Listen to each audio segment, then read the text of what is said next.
નમસ્કાર મારા વાલા વિદ્યાર્થીઓ, કેમ છો બધા? છેલ્લા વિડીયોમાં આપણે અવયવીકરણની રીત પૂરી કરી હતી. હવે આગળ લઈએ દ્વિઘાત સમીકરણનો ઉકેલ મેળવવાની બીજી રીત. આ બીજી રીત એટલે પૂર્ણ વર્ગની રીતે ઉકેલ મેળવવાની રીત છે.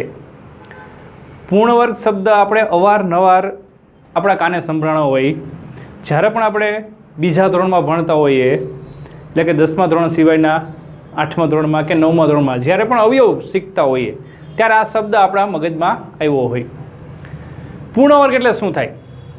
તો પૂર્ણ વર્ગ એટલે કે જેનું વર્ગમૂળ નીકળતું હોય, આ પૂર્ણ વર્ગ છે. તો એવું જ કંઈક અહીંયા છે વિદ્યાર્થીઓ, કે પૂર્ણ વર્ગની રીતે આપણે ઉકેલ મેળવવો છે. તો જે દ્વિઘાત સમીકરણની આપણને રકમ આપેલી છે કે જેના બીજ મેળવવા છે તેને સૌ પ્રથમ પૂર્ણ વર્ગ બનાવવાનું છે. હવે પૂર્ણ વર્ગ હોય ખરી અને ન પણ હોય તો કાંઈ પ્રશ્ન નથી, પણ જો ન હોય તો આપણે તેને સૌ પ્રથમ પૂર્ણ વર્ગ બનાવવા પડે છે. તો તે કેવી રીતે બનાવવા? તો તેના માટે અહીંયા તમને થોડાક સ્ટેપ્સ કહું છું, જે તમારે તમારી નોટબુકમાં સૌ પ્રથમ લખી લેવાના છે. યાદ રાખો કરીને, નોંધ કરીને, અગત્યના મુદ્દા કરીને, આ જે કાંઈ તમારે નોંધ લખવી હોય, જે કાંઈ પોઈન્ટ કરીને લખવું હોય તે તમારે લખવાનું છે તમારી નોટમાં, જેથી કરીને આ સ્ટેપ મુજબ આપણે બધા દાખલા ગણશું. થોડીક ટેક્સ્ટ બુકથી રીત અલગ છે, પણ જો આ સ્ટેપ મુજબ જશો તો સહેલું થઈ જશે મિત્રો. તો જોઈએ પૂર્ણવની રીતે બીજ મેળવવા માટેના જે યાદ રાખવાના પોઈન્ટ છે. તો પહેલો પોઈન્ટ લઈએ છીએ આપણે કે પ્રથમ પદ પૂર્ણ વર્ગ હોવું જોઈએ. પૂર્ણ વર્ગ એટલે આપણને ખ્યાલ આવી ગયો છે કે જેનું વર્ગમૂળ નીકળતું હોય. ચલ હોય તો ચલની ઘાત 2 હોવી જોઈએ. તો એ તો ખબર જ છે કે દ્વિઘાત સમીકરણ હોય તો ઘાત તો 2 જ હોવાની છે. અચળ સંખ્યા આગળ ગુણાકારમાં આપેલી હોય એટલે કે સહગુણક પણ પૂર્ણ વર્ગ હોવો જોઈએ વિદ્યાર્થીઓ. જો 2x વર્ગ હોય તો તે પદ પૂર્ણ વર્ગ ન કહેવાય. એટલે કે પ્રથમ પદ કેવું હોવું જોઈએ? પૂર્ણ વર્ગ. તો આ પહેલી શરત. બીજી શરત છે કે મધ્યમ પદ યુગ્મ સંખ્યા એટલે કે બેકી સંખ્યા હોવું જોઈએ. યુગ્મ એટલે આપણને ખબર છે બેકી સંખ્યા. બેના ગુણકમાં કાંઈ પણ સંખ્યા હોવી જોઈએ. પણ કયું પદ વિદ્યાર્થીઓ? સહગુણકની આ વાત કરું છું કે સહગુણક મધ્યમ પદમાં જે સહગુણક છે એટલે કે x નો સહગુણક એ યુગ્મ સંખ્યા હોવી જોઈએ, બેકી સંખ્યામાં હોવું જોઈએ. આ બે શરત ખાસ અગત્યની છે મિત્રો. જો આ બે શરત તમને પરફેક્શન સાથે રકમમાં આપેલી હોય તો ત્રીજું સ્ટેપ વાંચવું, એટલે કે અહીંયા જે નોંધ લખેલી છે તે ત્રીજું સ્ટેપ લેવું, નહીતર ન લેવું. તો પ્રશ્ન થાય તો શું કરવું? પ્રશ્ન થવો જરૂરી જ છે અને થશે પણ ખરી, કારણ કે બધી જ રકમમાં આ બંને શરતનું પાલન થાય એવું જરૂરી નથી. જો ન થતું હોય તો આપણે સૌ પ્રથમ તેનું પાલન કરાવવાનું રહેશે. તો કેવી રીતના એ આપણે ઉદાહરણ દ્વારા સમજશું કે તે બંને શરતનું પાલન કેવી રીતના કરાવવું. કે જો પ્રથમ પદ પૂર્ણ વર્ગ ન હોય તો તેને પૂર્ણ વર્ગ બનાવવાનું, મધ્યમ પદ યુગ્મ ન હોય તો તે પણ આપણે યુગ્મ બનાવવું પડે. પણ કઈ રીતે? એક ક્રિયા છે, ગણિતની ભાષામાં કહીએ તો ગુણાકારની ક્રિયા. ગુણાકાર કરીને સમીકરણની બંને બાજુ તમે સમાન સંખ્યામાં ગુણાકાર કરી શકો છો અને આ બંને શરતનું પાલન કરવાનું. પ્રથમ પદ પૂર્ણ વર્ગ બનાવવા માટે અથવા તો મધ્યમ પદ યુગ્મ બનાવવા માટે. જો આ બંને શરતનું પાલન થાય તો જ ત્રીજું સ્ટેપ આપણે વિદ્યાર્થીઓ લેવાનું રહેશે, નહીંતર ત્રીજું સ્ટેપ જોવું પણ નહીં. ત્રીજું સ્ટેપ છે આપણા માટે કે ઉપરોક્ત બંને શરતનું પાલન થતું હોય તો તે પરથી તેનું અંતિમ પદ શોધવું. વિદ્યાર્થીઓ અહીં તમને 3 પદ તો આપેલા જ હશે, તો અંતિમ પદ કેમ શોધવું? તો અંતિમ પદ તો છે. પ્રશ્ન થાય પણ અહીં જે અંતિમ પદનું જે વાત કરેલી છે તે અંતિમ પદ કયું? તો કે પ્રથમ બે શરતનું જે પાલન થઈ ગયું છે એમાં પ્રથમ પદ અને મધ્યમ પદ પરથી આપણે ત્રીજું પદ એટલે કે અંતિમ પદ મેળવવાનું છે. એટલે લખેલું છે અંતિમ પદ શોધવું. બંને શરતનું પાલન થઈ ગયા પછી તેનું અંતિમ પદ શોધવાનું રહેશે.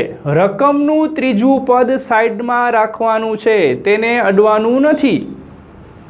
પ્રથમ બે જ પદ જો આ બંને શરતનું પાલન થઈ ગયું હોય તો તે બે પદ પરથી જ આપણે તેનું અંતિમ પદ શોધવાનું રહેશે. ધ્યાન રાખજો બેટા બધાય કે જો આ વસ્તુ નહીં પાલન થતી હોય તો આગળ દાખલો થોડોક અઘરો બની જશે. સહેલી રીત માટે તમને આ નિયમો લખાવું છું કે જે ટેક્સ્ટબુકમાં તમને ક્યાંય જોવા નહીં મળે, ક્યાંય પણ નથી.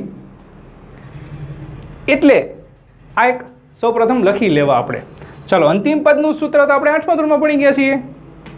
અંતિમ પદનું સૂત્ર શું થાય તો કે અંતિમ પદ એટલે મધ્યમ પદનો વર્ગ છેદમાં 4 ગુણ્યા પ્રથમ પદ. હવે 8મા ધોરણમાં આવી ગયું છે આ સૂત્ર. તો નવું તો છે નહીં આપણા માટે કાંઈ. યાદ આવે છે કાંઈ? 8મા ધોરણમાં આપણે ભણી ગયા છીએ આ સૂત્ર. હા, અવયવ ચેપ્ટરમાં આ સૂત્ર આવતું. અંતિમ પદ શોધવા માટે, એક મધ્યમ પદ શોધવા માટે અને એક અંતિમ પદ શોધવા માટે પણ સૂત્ર આવતા તમારા. માત્ર સ્થાન ફરે એટલે અલગ સૂત્ર બને. પ્રથમ પદનું પણ સૂત્ર આવે, મધ્યમ પદનું પણ સૂત્ર આવે અને અંતિમ પદનું પણ સૂત્ર આવે. તો અહીં આપણે અંતિમ પદ લીધું છે કે મધ્યમ પદનો વર્ગ છેદમાં 4 ગુણ્યા પ્રથમ પદ. મધ્યમ પદ કયું લેવું તો કે અહીંયા બીજી શરત જે આપેલી છે તે મધ્યમ પદ છે આપણા માટે. છેદમાં 4 ગુણ્યા પ્રથમ પદ. પ્રથમ પદ કયું લેવાનું તો કે અહીંયા પેલી શરત પ્રથમ પદ પૂર્ણ વર્ગ જોઈએ. તો અહીંયા લખશું આપણે. જ્યારે તમે આનું સાદુરૂપ આપશો બધી કિંમત મૂકીને અને જે જવાબ મળશે એટલે કે અંતિમ પદ મળશે તે હંમેશા કેવું હશે વિદ્યાર્થીઓ? તો અહીં લખી દીધું છે પૂર્ણ વર્ગ હશે. હંમેશા શબ્દ લખ્યો છે, હંમેશા એમને એમ ન લખાય. આ શબ્દનો કંઈક ભાર છે. હંમેશા ત્યારે લખાય કે જ્યારે ક્યારેય ખોટું ન પડે. કે જો આ બે શરતનું પાલન થતું હશે અને તે પરથી તમે અંતિમ પદ શોધી લ્યો તો શું બને છે તો કે જે અંતિમ પદ મળ્યું તે હંમેશા પૂર્ણ વર્ગ મળે છે. તો આ ખ્યાલ આવી ગયો વિદ્યાર્થીઓ? અંતિમ પદ કેવું હશે તો કે પૂર્ણ વર્ગ. ચલો ત્યાંથી આગળ જોઈએ તો ચોથો પોઈન્ટ યાદ રાખવો આપણે. જે અંતિમ પદ મળ્યું છે તે અંતિમ પદ રકમમાં ઉમેરીને બાદ કરવું. સૌ પ્રથમ શું કરવાનું છે આપણે? અહીંયા ઉમેરવું. એટલે કે પેલા બે પદ લખેલા હશે, આ બે પદની બાજુમાં જ પ્લસ કરીને એટલે કે ઉમેરો છો. કયું પદ? અંતિમ પદ. ઉમેરીને શું કરવાનું રહેશે અહીંયા વિદ્યાર્થીઓ? બાદ કરવાનું છે.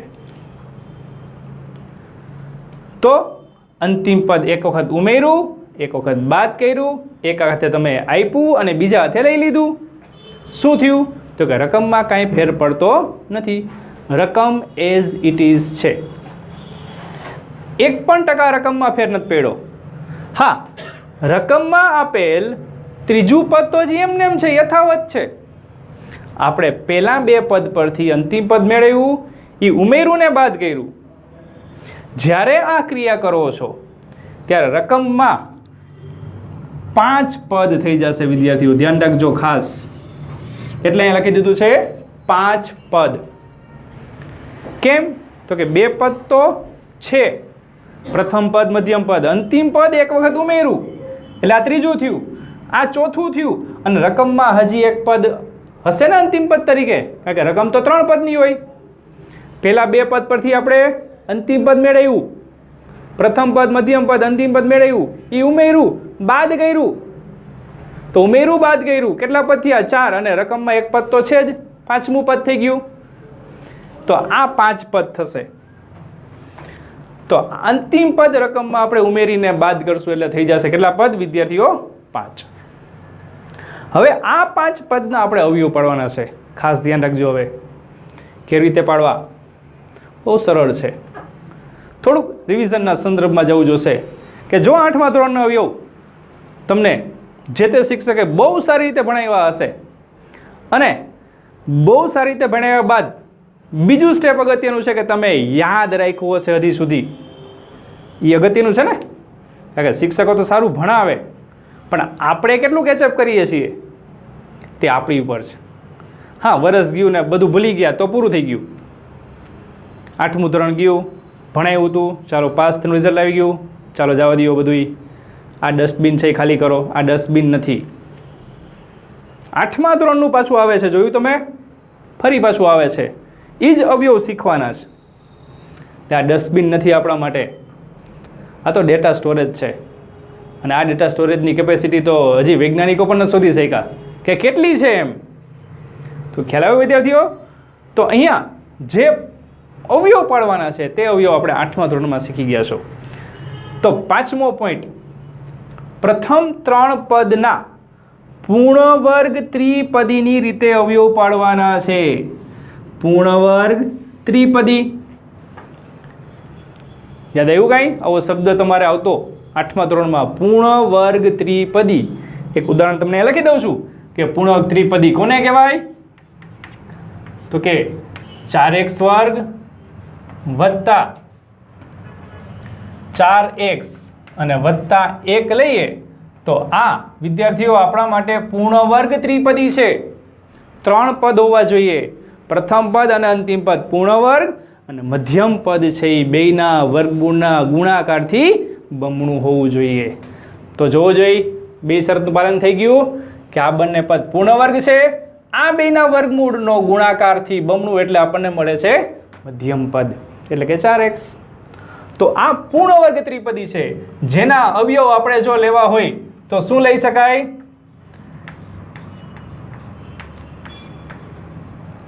પ્રથમ પદનું વર્ગમૂળ, મધ્યમ પદની નિશાની, અંતિમ પદનું વર્ગમૂળ આખા કૌંસનો વર્ગ, તે થાય પૂર્ણ વર્ગ ત્રિપદીના અવયવ. શું કામ કહું છું વિદ્યાર્થીઓ? ખાસ ધ્યાન રાખજો કે અહીં આપણે આ અવયવ લેવાના છે. આ દાખલામાં જે રીત આપણે શીખીએ છીએ તે રીતમાં આ રીત બહુ જ અગત્યની છે. એટલે આનો તમને કન્સેપ્ટ શીખડાવું છું અહીંયા ઉદાહરણ સાથે. જે બોલતો જાઉં છું તે જો યાદ ન રહે તો નોટબુકમાં આપણે નોટ ડાઉન કરશો તો બધા લખી લેવું, જે હું બોલું છું એ લખી લેવું, કારણ કે એક સૂત્ર છે. પ્રથમ પદનું વર્ગમૂળ, મધ્યમ પદની નિશાની, અંતિમ પદનું વર્ગમૂળ આખા કૌંસનો વર્ગ, એટલે થઈ જશે તમારા પૂર્ણ વર્ગ ત્રિપદીના અવયવ. યાદ આવી ગયું? ચાલો તો આગળ. પૂર્ણ વર્ગ ત્રિપદીના અવયવ જો આપણે પાડી લીધા હોય તો ત્યારબાદ આગળ કીધું છે કે પૂર્ણ વર્ગ તફાવતના અવયવ લેવાના છે. હવે આ પૂર્ણ વર્ગ તફાવત પણ આપણે શીખી ગયા છીએ. કયા ધોરણમાં? કયા? 8મું કે 9મું? 8મા ધોરણમાં તમારે આવી ગયા છે પૂર્ણ વર્ગ તફાવતના અવયવ. તો તે પણ ફરી પાછું એક રિવિઝનના સ્વરૂપમાં અહીંયા ઉદાહરણ લઈ લઉં છું કે પૂર્ણ વર્ગ તફાવતના જો અવયવ તમે 8મા ધોરણમાં શીખી ગયા છો તે ફરી પાછા અહીંયા આવે છે. તો એનું ઉદાહરણ લઉં છું અહીંયા કે 9x વર્ગ ઓછા 25 છે. યાદ એવું કંઈક આવી રકમ તમે શીખી ગયા હોવાના અવયવ પણ પાડેલા હોય. 9x વર્ગ ઓછા 25 છે. શું થશે? આ પૂર્ણ વર્ગ તફાવત છે ખબર કેમ પડે? તો કે બે જ પદ હોય, બંને પદ પૂર્ણ વર્ગ, વચ્ચે નિશાની માઇનસ આપેલી હોય એટલે પૂર્ણ વર્ગ તફાવતના અવયવ થાય. તો એના અવયવ શું પડે? જેમ આમાં એક સૂત્ર હતું કે પ્રથમ પદનું વર્ગમૂળ, મધ્યમ પદની નિશાની, અંતિમ પદનું વર્ગમૂળ અને આખા કૌંસનો વર્ગ, તો તેમ પૂર્ણ વર્ગ તફાવતના પણ અવયવનું કંઈક સૂત્ર છે. શું આવશે? તો કે બે કૌંસ કરવાના છે. પહેલા કૌંસમાં અને બીજા કૌંસમાં બંને પદના વર્ગમૂળ લખવાના. તો આનું વર્ગમૂળ 3x, આનું વર્ગમૂળ થાય 5. બીજા કૌંસમાં પણ એવી રીતના, પણ એક વખત માઇનસ લખવાનું છે અને એક વખત પ્લસ લખવાનું છે. તમે પ્લસ પહેલાં લખીને પછી માઇનસ લખો કે પહેલાં માઇનસ લખીને પછી પ્લસ લખો, ડઝન્ટ મેટર. હા, અવયવ આ પડે, એક વખત પ્લસ એક વખત માઇનસ. તો આ કહેવાય છે આપણા માટે પૂર્ણ વર્ગ તફાવતના અવયવ. હજી એક ઉદાહરણ જોઈએ વિદ્યાર્થીઓ કે x વત્તા 3નો વર્ગ ઓછા 49y વર્ગ આવું કંઈક તમારે આવતું હોય, કૌંસનો વર્ગ ઓછા પછી પદ આપેલું છે, તો અહીંયા પણ એ જ શરત છે કે બે પદ છે, બંને પદ પૂર્ણ વર્ગ છે, એટલે કે બેના વર્ગમૂળ નીકળે છે અથવા તો બે ઉપર વર્ગ લાગુ પડ્યો અને વચ્ચે નિશાની કેવી છે? માઇનસ. તો આના અવયવ જો પાડવા હોય તો આ રીતના પાડી શકાય કે પહેલા કૌંસમાં વર્ગમૂળ એટલે કે આ x + 3 થશે, 49y નું વર્ગમૂળ થશે 7y, કૌંસ પૂરો. બીજા કૌંસમાં ફરી પાછું પહેલા પદનું વર્ગમૂળ અને બીજા પદનું વર્ગમૂળ. હવે એક વખત માઇનસ એક વખત પ્લસ, બંને પદ વચ્ચેની નિશાની એક વખત પ્લસ એક વખત માઇનસ લખવી. ખાસ ધ્યાન રાખજો, કૌંસની અંદર નિશાની પ્લસ માઇનસ ન કરવી, કૌંસની અંદરની નિશાની પ્લસ કે માઇનસ નહીં, પણ કઈ નિશાની લેવાની છે આપણે? કૌંસની બહાર, એટલે કે બે પદ વચ્ચેની નિશાની એક વખત પ્લસ અને એક વખત માઇનસ લેવાની છે. તો આ છે આપણા માટે પૂર્ણ વર્ગ તફાવતના અવયવ. હા, એક વસ્તુ છે કે અહીં આપણે 10મા ધોરણમાં હવે ભણીએ છીએ, તો 10મા ધોરણમાં થોડાક એડવાન્સ અવયવ આવશે, પૂર્ણ વર્ગ તફાવતના અવયવ થોડાક એડવાન્સ, જે આપણે જ્યારે દાખલો આવતા જશે ત્યારે હું તમને કહેતો જઈશ. પણ શરત આ જ રહેશે, થોડીક શરતમાં ફેરફાર થશે કારણ કે હવે એડવાન્સ શીખવાનું છે. તો આ બેઝિક વસ્તુ છે કના માટે? પૂર્ણ વર્ગ તફાવતના અવયવ. જો એક શબ્દ માટે તમને ઉદાહરણ આપેલું છે કે કેવી રીતે લેવાના રહેશે તમારે પૂર્ણ વર્ગ તફાવતના અવયવ. ચાલો વિદ્યાર્થીઓ, 5મો પોઈન્ટ જે હતો આપણા માટે તે ફરી પાછું જોઈએ કે પ્રથમ 3 પદના પૂર્ણ વર્ગ ત્રિપદીની રીતે અવયવ પાડવાના. આ અવયવ પાડ્યા બાદ પૂર્ણ વર્ગ તફાવતના અવયવ પાડવાના છે. એટલે કે તમારા પાસે પદ કેટલા હશે? પહેલું, બીજું, ત્રીજું, ચોથું અને 5મું પદ હશે. આ 5 પદ પરથી પ્રથમ 3 પદ જે આવશે તે આવશે આપણા માટે પૂર્ણ વર્ગ ત્રિપદીના અવયવ. પછીના બંને પદ એટલે અચળ પદ હશે. આ અચળ પદનો સરવાળો કે બાદબાકી કરશું એટલે કાંઈક સંખ્યા મળશે આપણને, કોઈ પણ સંખ્યા મળશે. એટલે આ એક પદ અને આ બીજું પદ, અહીંયાથી આપણે લેશું પૂર્ણ વર્ગ તફાવતના અવયવ. તો આ થશે આપણા માટે પૂર્ણ વર્ગ તફાવતનો અવયવ. કે આ તો તમને શોર્ટકટ કહું છું, જસ્ટ એમ કે કેવી રીતે આપણે આગળ દાખલા ગણવાના છે, કે 5 પદ પરથી આ વસ્તુ કેવી રીતે મેળવવાની છે. તો વિદ્યાર્થીઓ, 5મો પોઈન્ટ જો સમજાઈ ગયો હોય તો 6થો પોઈન્ટ જોઈએ. હવે 6થા પોઈન્ટમાં કીધું છે આપણને કે આ બંને અવયવ પાડ્યા બાદ સમીકરણના બીજ કે ઉકેલ મેળવી શકાય છે. એટલે કે અહીંયાથી જ્યારે આપણે પૂર્ણ વર્ગ તફાવતના અવયવ લેશું અને પૂર્ણ વર્ગ તફાવતના અવયવ પડ્યા બાદ જે અવયવ મળશે તે અવયવ પરથી આપણને સમીકરણના બીજ અથવા તો ઉકેલ મળશે. તો આ એના પોઈન્ટ્સ છે બધા.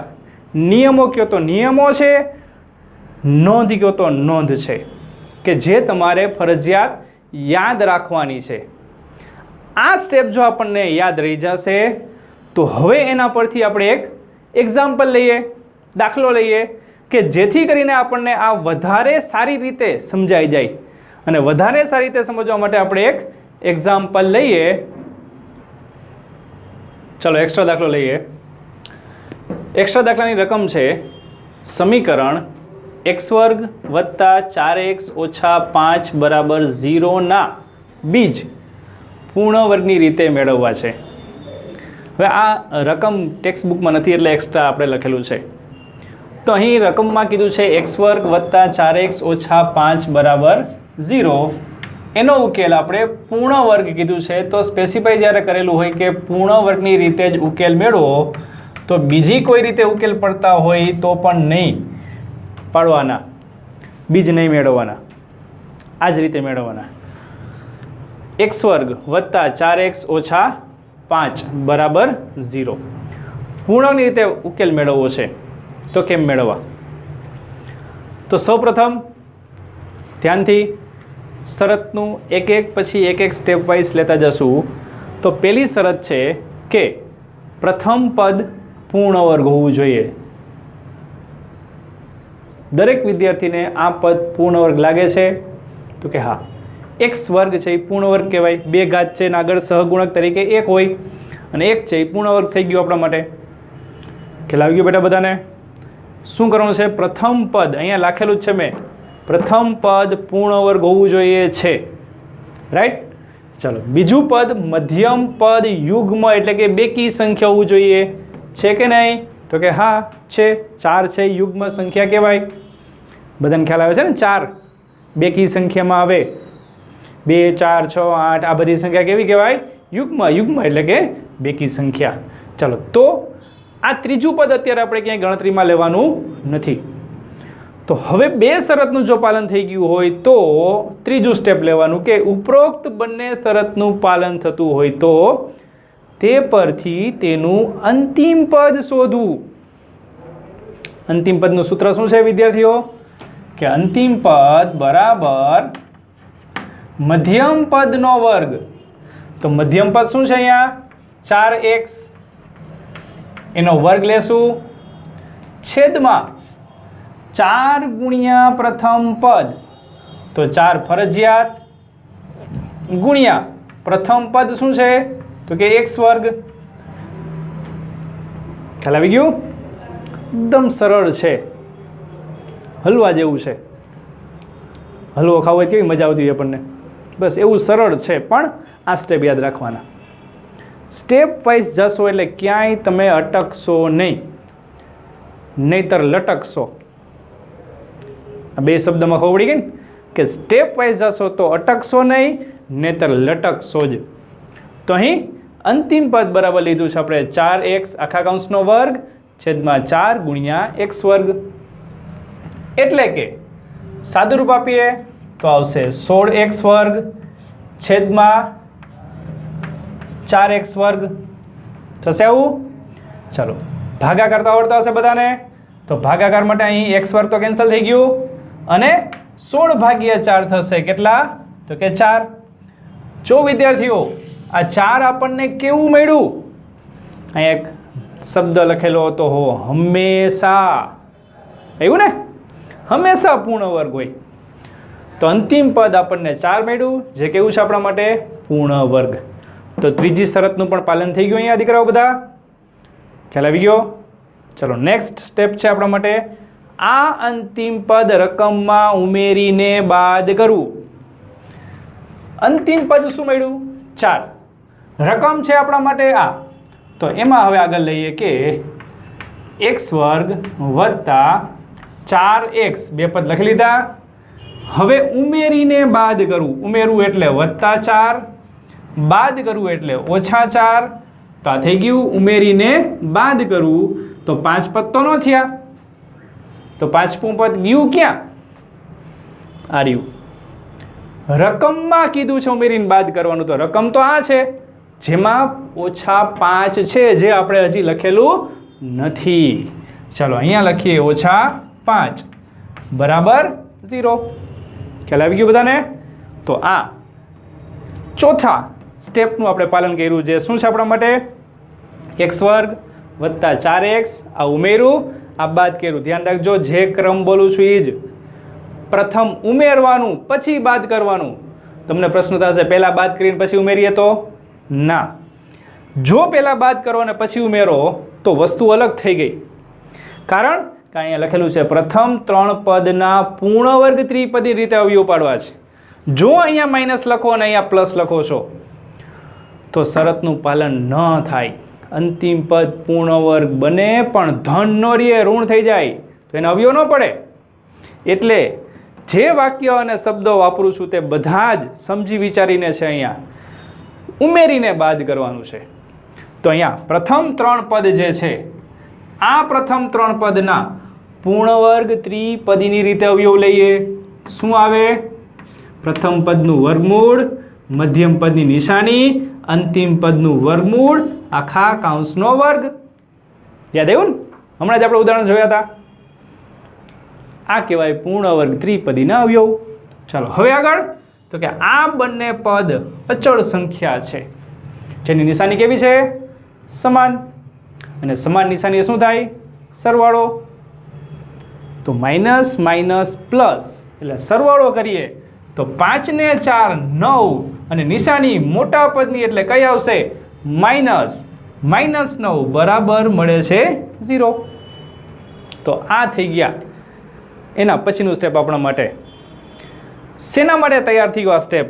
તો કે હવે આગળ લેવાનું છે. જોજો કે પૂર્ણ વર્ગ ત્રિપદી રીતે અવયવ પાડ્યા બાદ પૂર્ણ વર્ગ તફાવતના અવયવ લેવાના છે. તો પૂર્ણ વર્ગ તફાવતના અવયવના હવે લેવા માટેની શરતનું પાલન થાય છે કે નહીં? તો કે હા. કેટલા પદ છે? 2 પદ. બંને પદ પૂર્ણ વર્ગ છે. વર્ગ છે અને આ કોનો વર્ગ છે? 3નો. 3નો વર્ગ 9 થાય ને વચ્ચે નિશાની કઈ છે? માઇનસ. હવે મેં તમને ક્યાંક ખ્યાલ હોય તો કીધું હતું કે એડવાન્સમાં આપણે શીખવાનું છે. તો એડવાન્સમાં તમને અત્યારથી થોડુંક કહી દઉં છું કે આ એડવાન્સમાં અવયવ શીખવા માટે યાદ શું રાખવાનું છે કે આ નિશાની માઇનસ હોવી જોઈએ. જે અચળ સંખ્યા છે અચળ સંખ્યાની ડાબી બાજુએ આવેલી નિશાની માઇનસ હોવી જોઈએ. આ એડવાન્સ કહું છું.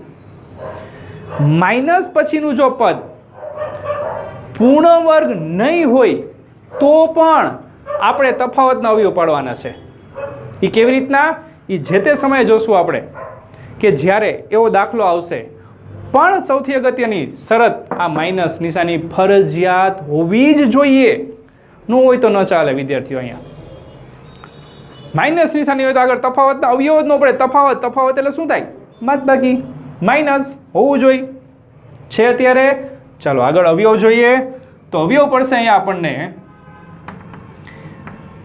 કે x + 2 બીજા પદનું વર્ગમૂળ 3 પછી ફરી પાછું x + 2 વર્ગમૂળ 3 અહીંયા બરાબર 0 નિશાનીની જગ્યા રાખી છે. શું લખવાની છે આપણે? એક વખત માઇનસ એક વખત પ્લસ. માઇનસ પ્લસ લખવા ખાસ જરૂરી છે વિદ્યાર્થીઓ. ખાસ હા, કાઉન્સની અંદર નિશાની નહીં. આ નિશાની ન ફરવી જોઈએ. આ તો જેમ છે એમ જ લખવાનું છે. વર્ગમૂળ છે આ, એની નિશાની ન ફરે. પણ કઈ ફરે છે? 2 પદ વચ્ચેની નિશાનીને એક વખત પ્લસ અને એક વખત માઇનસ રાખવું. ચાલો હવે આનું સાદુરૂપ દઈએ તો x + 2 - 3 એટલે કે કાઉન્સ દૂર કર્યો. તેવી રીતના બીજા કાઉન્સમાં તો તેથી અહીંયા આવે છે x - 1 અને અહીં આવશે x + 5 બરાબર 0. 2 અવયવ મળી ગયા અને બેનો ગુણાકાર આપણને 0 ક્યારે મળે? તો કે 2 માંથી કોઈ એક સંખ્યા 0 હોય. એટલે કે આ રીતે લખી શકો કે x - 1 બરાબર 0 અથવા તો x + 5 બરાબર 0. તો તે પરથી આપણે શું લખી શકાય? x બરાબર 1 અથવા x બરાબર મળે છે -5. તો આ બે આના બીજ છે આપેલી રકમના. અને કઈ રીતે મેળવ્યું કહેવાય વિદ્યાર્થીઓ? આપણે પૂર્ણ વર્ગની રીતે. ધ્યાનથી જોશો તો રકમના બીજ અવયવની રીતે પણ થઈ શકે છે કે 5ના એવા અવયવ પાડો જેથી બાદબાકી 4 મળે. 5 × 5 આ જવાબ મળે. તો એ તો 2 સ્ટેપમાં પતી જાય. 5 × 5 થઈ ગયું. તો પૂર્ણ વર્ગની રીતનું કામ શું?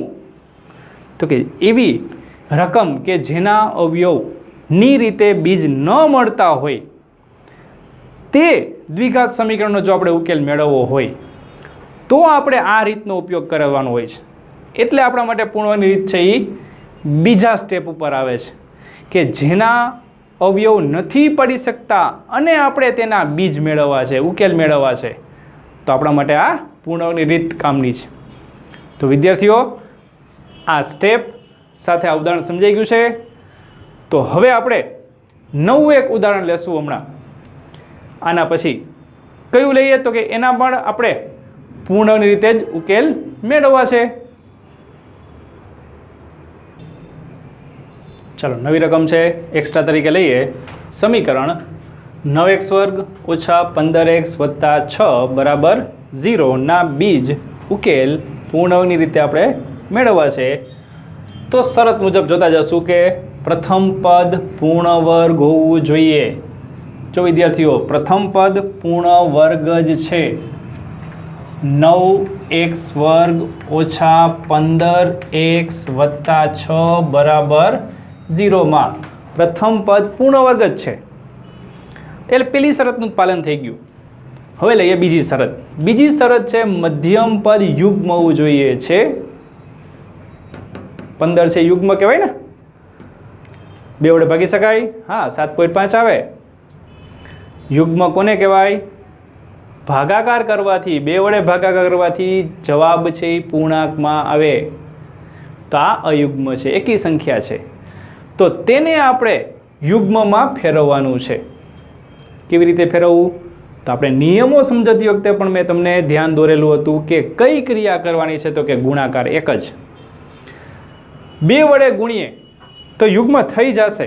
જો આખા સમીકરણને 2 વડે ગુણો જોઈ તો 9 દુ 18, 15 દુ 30, 6 દુ 12 થઈ ગયું ને.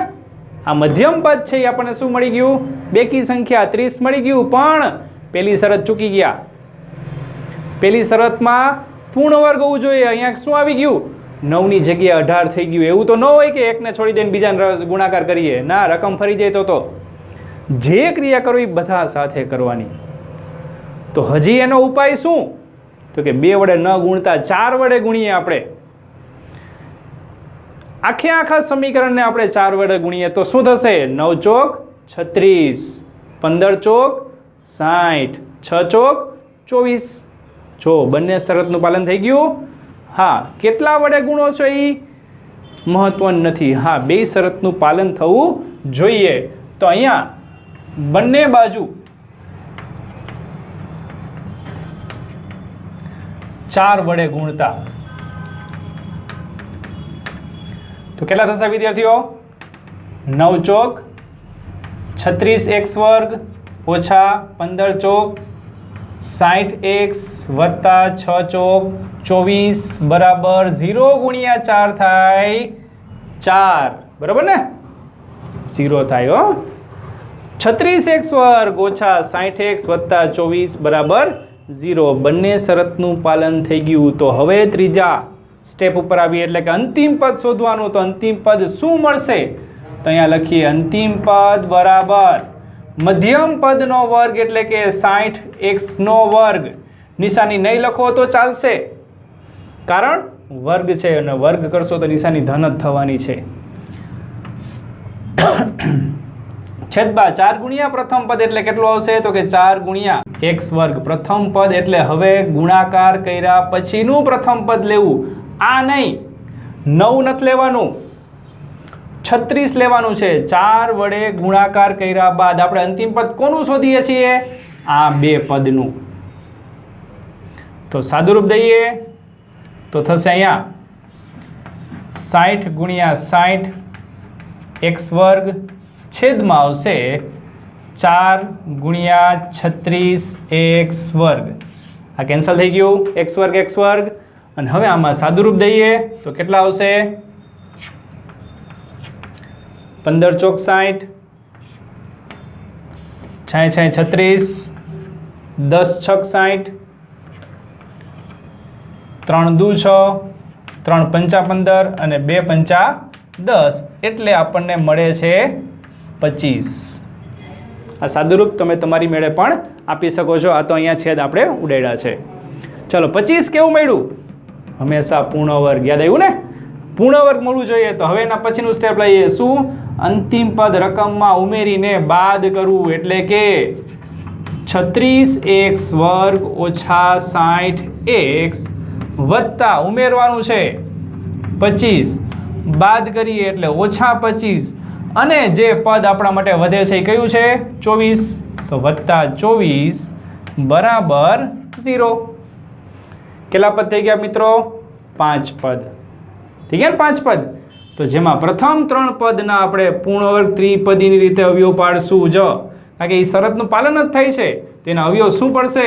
પ્રથમ પદનું વર્ગમૂળ, મધ્યમ પદની નિશાની, અંતિમ પદનું વર્ગમૂળ, આખા કૌંસનો વર્ગ. એટલે 6x ઓછા 5નો વર્ગ ઓછા કે વત્તા શું આવશે? આના બે પરથી નિશાનીની રકમ લખવાની છે કે કઈ નિશાની આવશે અહીંયા? તો ઓછા 25 વત્તા 24 એટલે આવશે ઓછા 1 બરાબર 0. તો બે પદ થઈ ગયા, બંને પદ પૂર્ણ વર્ગ, વચ્ચે નિશાની માઇનસ. તો હવે આવશે પૂર્ણ વર્ગ તફાવતના અવયવ. તો તફાવતનો અવયવ કઈ રીતે? તો કે એક વખત પ્લસ એક વખત માઇનસ, બંનેનું વર્ગમૂળ એટલે 6x ઓછા 5 ઓછા 1, 6x ઓછા 5 અને વત્તા 1 બરાબર 0. સાદુરૂપ આપીએ તો 6x ઓછા 5 ઓછા 1 અને 6x ઓછા 5 વત્તા 1 બરાબર 0. આનું સાદુરૂપ તો 6x ઓછા 6 બીજા કૌંસમાં આવશે 6x ઓછા 4 બરાબર 0. હવે બે અવયવ મળી ગયા, બંને અવયવ બરાબર 0 મૂકી દો. તો તે પરથી આપણે અહીંયા લઈએ છીએ કે 6x ઓછા 6 બરાબર 0 અથવા તો 6x ઓછા 4 બરાબર 0. xની કિંમત શોધવા માટે આપણે લેશું x બરાબર 6/6 માઇનસ છે બીજી બાજુ પ્લસ થઈ જાય, ગુણાકારમાં છે બીજી બાજુ ભાગાકારમાં જાય. તો તેથી x બરાબર મળશે કેટલા? તો કે 1. અથવા અહીંયા આપણે xની કિંમત મેળવી છે તો કેટલા આવશે વિદ્યાર્થીઓ? 4/6 માઇનસ છે બીજી બાજુ પ્લસ થઈ જાય અને ગુણાકારમાં છે એ ભાગાકારમાં જાય. તો તે પરથી આપણને xની કિંમત મળે છે કેટલી? 2/3. તો આ બે બીજ મેળવ્યા આપણને કે જે આ રકમના છે. કઈ રીતથી મેળવ્યા? તો કે પૂર્ણ વર્ગની રીતે ઉકેલ મેળવ્યા છે. જો ધ્યાનથી જો આના પણ અવયવ પડે છે. 9 અને 6નો ગુણાકાર કેટલો થાય? તો કે 9 6 54. 54ના એવા અવયવ જેનો સરવાળો 15 થતો હોય એના અવયવ છે 9 અને 6. 9 ને 6 15 થઈ ગયા. તો આ દાખલાના પણ આપણે અવયવીકરણની રીતે બીજ મેળવી જ શકીએ, 100% મેળવી શકીએ. પણ એવા દાખલાઓ આગળ આવશે કે જેનો ઉકેલ અવયવીકરણની રીતથી નહીં જ મળતો હોય. તો જો ન મળતો હોય તો શું કરવાનું રહેશે? એના માટે છે આ પૂર્ણવર્ગની રીત. તો વધુ દાખલા, વધુ એડવાન્સ રકમ સાથે આપણે ફરી પાછા નવા વિડીયોમાં મળશું. ત્યાં સુધીમાં તમને એક હોમવર્ક માટે એક દાખલો આપું છું કે જે આગળ સ્વાધ્યાય આપણે પૂરું કરેલું હતું તેમાં એક દાખલા નંબર 6 છે. આ દાખલા નંબર 6ની તમે પ્રેક્ટિસ કરી શકો છો એવો દાખલો છે. તો તેની પ્રેક્ટિસ ઘરે કરવી. ખ્યાલ આવી ગયો બધાને? તો નવા વિડીયો સાથે ફરી પાછા આપણે મળશું. ત્યાં સુધી તમારા આ બધા જ દાખલાનું રિવિઝન અને આ સ્ટેપ ફરી પાછા યાદ રાખવાના છે. કારણ કે હવે આ સ્ટેપ લખેલા નહીં હોય, ડાયરેક્ટ દાખલા ગણવાના છે આપણે.